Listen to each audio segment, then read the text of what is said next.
বাংলাদেশ সরকারের কাছে যে এখন পর্যন্ত শহীদদের তালিকাটা পূর্ণাঙ্গভাবে করা হয় নাই। জাতিসংঘ তাদের মানবাধিকার রিপোর্টে 1400+ শহীদের কথা বলেছে, কিন্তু বাংলাদেশ সরকার, অন্তর্বর্তীকালীন সরকার, ডকুমেন্টেশনের যেই শর্ত আছে রাষ্ট্রের, এই শর্ত পূরণ করতে না পারবার কারণে যেটা হচ্ছে যে এখনো 850-র বেশি শহীদের তালিকা প্রস্তুত করা যায় নাই। এবং দুঃখজনকভাবে হলো সত্য যে এই তালিকাটা করবার জন্য অন্তর্বর্তীকালীন সরকার খুবই একটা আনপ্রফেশনাল মেথডে কাজটা করেছেন। কিছু ছাত্র গণ অভ্যুত্থানের পক্ষের ছেলে মেয়েদেরকে একটা কমিটি করে দিয়ে এই কাজটা করবার চেষ্টা করা হয়েছে, যে এই কাজটার সাথে আসলে পুরো রাষ্ট্রের গুরুত্বপূর্ণ শাখা ইউনিট অ্যাডমিনিস্ট্রেশনের যারা সংযুক্ত ছিলেন না। তো আজকের এই 11 দলীয় সমাবেশ থেকে আমরা সরকারের কাছে আহ্বান জানাচ্ছি যে আপনারা বাংলাদেশের ইতিহাসের সবচেয়ে, গত 850 বছরের ইতিহাসের সবচেয়ে গুরুত্বপূর্ণ রাজনৈতিক ঘটনা যে কালেকটিভ মেমোরি, এই মেমোরি সংরক্ষণ করবার জন্য আপনারা একটা কমিটি করবেন, যেটা ক্রস পার্টি পার্লামেন্টের সকল দলের সদস্যরা মিলে, মানবাধিকার কর্মী থেকে শুরু করে সাংবাদিক, আইনজীবী, যারা সবাই এই কমিটির সদস্য হিসাবে থাকবেন। তাদের কাজ হচ্ছে আমাদের এই পুরো শহীদদের তালিকাটা আইডেন্টিফাই করা, এবং এই আইডেন্টিফাই করবার ক্ষেত্রে অনেকগুলো জায়গায় যে ঘাটতি আমরা গত বছরগুলোতে দেখেছি, সেটা হচ্ছে আপনাদের মনে থাকবার কথা, আওয়ামী আমলের 24-এর আমির আমিন নির্বাচনের পরে যে স্বাস্থ্যমন্ত্রী হয়েছিলেন তিনি প্রফেশনালি অনেক বড় চিকিৎসক, কিন্তু আওয়ামী আমির আমিন নির্বাচনের ডাক্তার হয়ে তিনি গণ অভ্যুত্থানের বিপক্ষে অ্যাক্টিভলি কাজ করেছেন।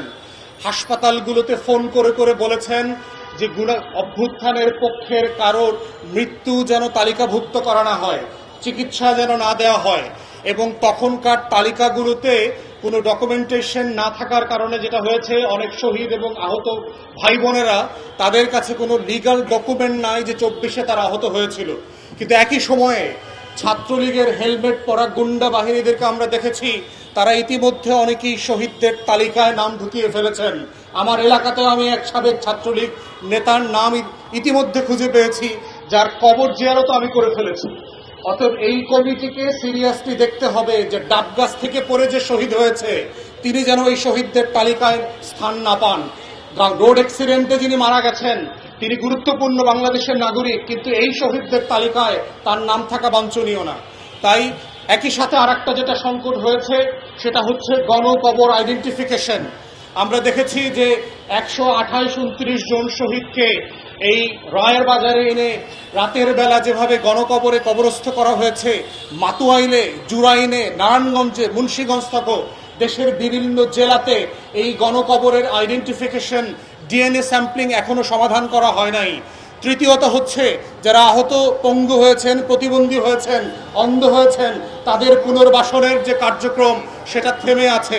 আপনারা বাজেট বরাদ্দ করেছেন, কিন্তু মুক্তিযুদ্ধ মন্ত্রণালয়ের এই আওয়ামী আমলা দিয়ে এই জুলাই গণ অভ্যুত্থানের শহীদ এবং আহত পরিবারকে পুনর্বাসন করা যাবে না, বরং পেশাদারিত্বের সাথে জুলাই শহীদ স্মৃতি ফাউন্ডেশন যারা এই কাজটা করেছে গত 2 বছর ধরে, টাকাটা তাদেরকে দিতে হবে। কিন্তু দুঃখজনক হচ্ছে সরকার ক্ষমতায় আসার পরে এদের বেতনের টাকাটা পর্যন্ত দেয়া বন্ধ করে দিয়েছে। গত 5 মাস থেকে জুলাই শহীদ স্মৃতি ফাউন্ডেশনের কর্মকর্তারা, স্বেচ্ছাসেবীরা যারা নামমাত্র মূল্যে সেখানে কাজ করেন, তাদেরকে বেতন দেওয়া যাচ্ছে না। বাংলাদেশ ব্যাংকের গভর্নর এসে ভাতার টাকা পর্যন্ত সাসপেন্ড করে দিয়েছেন। এই ধরনের দুষ্টামি বন্ধ করা দরকার। থার্ড হচ্ছে জুলাই জাদুঘর উদ্বোধন করবার দিনটাকে আপনি 5 তারিখে কেন নিচ্ছেন? কেন এটা আগিয়ে নিয়ে এসে সারা মাস ধরে বাংলাদেশের ছাত্র জনতা, তরুণ, শিক্ষক, শিক্ষার্থী যারা আছেন তাদেরকে এই জুলাইয়ের জাদুঘরের সাথে এঙ্গেজ করা হচ্ছে না?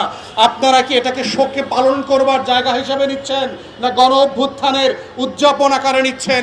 এই জায়গাগুলোতে কিন্তু আমরা দেখতে পাচ্ছি বর্তমান সরকার একটা দায়সারা অনুষ্ঠান আয়োজন করছে। আমরা নিন্দা জানাচ্ছি, একইভাবে মনে রাখতেছি এবং আপনাদেরকে মনে করিয়ে দিচ্ছি, এই 1400 শহীদ এবং গণ অভ্যুত্থানের সবচেয়ে বড় বেনিফিশিয়ারি কিন্তু আপনারা, যারা ধান খেতে, পাট খেতে শিলংয়ে, লন্ডনে, টরেন্টো আর মালয়েশিয়া থেকে লুকায়ে ছিলেন, যারা বছরের পর বছর বাংলাদেশের চাঁদ তারা আলো বাতাস দেখেন নাই, তারা আজকের সাডেনলি ক্ষমতার বাতাস দেখতে পাচ্ছেন এবং জুলাইকে ছোট করবার জন্য প্রতিদিন প্রতিনিয়ত বক্তব্য দিচ্ছেন। এই ধরনের বাজে কাজ এবং হীনমন্যতা থেকে বের হয়ে না আসলে মনে রাখবেন, এই হীনমন্যতা আপনাদেরকে একের পর এক ভুল সিদ্ধান্ত নিতে বাধ্য করবে এবং তরুণদেরকে আবার খেপিয়ে তোলবার জায়গা করবেন। তার একটা টুকরা গত কয়েকদিনে আপনারা দেখেছেন, শিক্ষা ব্যবস্থা নিয়ে যেই ছিনিমিনি করবার চেষ্টা করে তরুণরা একটা অংশ আবার রাস্তায় নেমে এসেছে। তাই জুলাইয়ের বারুদ কিন্তু এখনো বাতাসে স্কুলে কলেজে তরুণদের হৃদয়ে গেঁথে আছে। সেটাকে ঝামেলা করবার চেষ্টা করবেন না, বরং এটাকে মাথায় নিয়ে শ্রদ্ধা করে সম্মানজনক পুনর্বাসন করে জুলাইকে নিয়ে আগামী বাংলাদেশ বিনির্মাণের লড়াইতে এগিয়ে যাবেন। সে আহ্বান জানিয়ে আমার বক্তব্য শেষ করছি। আসসালামু আলাইকুম।